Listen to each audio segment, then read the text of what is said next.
So I am actually in the state of North Carolina, and I have the privilege of standing right now in the pulpit of Sandy Creek Primitive Baptist Church.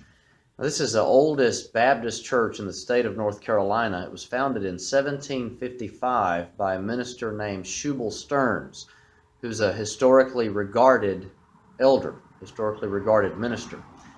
Similar to Flint River Primitive Baptist Church, which is the oldest Baptist church in Alabama, this church was founded on historic Baptist principles, the doctrines of grace, election, and predestination, and has stood the test of time for now well over 200 years. Again, 1755. Can you imagine the history that this church has? I'll share some videos of it in just a moment. This church building is actually made of logs, and here, if you can see behind me, I'm in the pulpit. Behind me is a fenced-off area that's a balcony that I'm assuming is where slaves would worship when they would come to worship. So it's equipped with a balcony that surrounds the building, and you can see the pipe from the heater that sits in the middle of the building and goes up and vents out behind the pulpit. So I'm just enamored by the history of being here in this facility. Now, this is actually a shot from the balcony area, which is so rare for us to see today. See how it surrounds the building? This building is only 26 by 30, which is a fairly common size. There's Elder Eddie Fowler down there. See, the pulpit doesn't have the traditional lectern that we have, but just a fenced-off area. And you see the congregation area there. And this balcony wraps all the way around the building. And you have to duck to get under the rafters here. Shot from the outside of the log church house. And you can see their historic sign out front.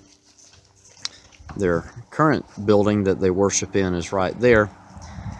And this building next door is the Missionary Baptist Church that sprung out of them after the split between the primitives, the particular Baptist, the original Baptist, and the New School Baptist. So it's an interesting little tidbit. And here's the sign.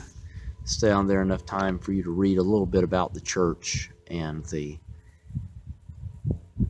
original pastor and the history of this not only building, but also congregation. To end on an exhortation, you know, we live in a world that is just dominated by modern inventions, and that's okay. I'm talking to you through a smartphone. But when it comes to religion, I think we need to seek out that which is historic, that which is original, that which is pure. This congregation was founded on principles that the Lord Jesus himself and the apostles taught. I enjoy the modern way of living, and I'm thankful that we don't live and worship in log cabins today. But when it comes to what I believe and the way that I practice, I think that we should stand in the ways and look and seek the old paths. And in those old paths, we'll find rest unto our souls.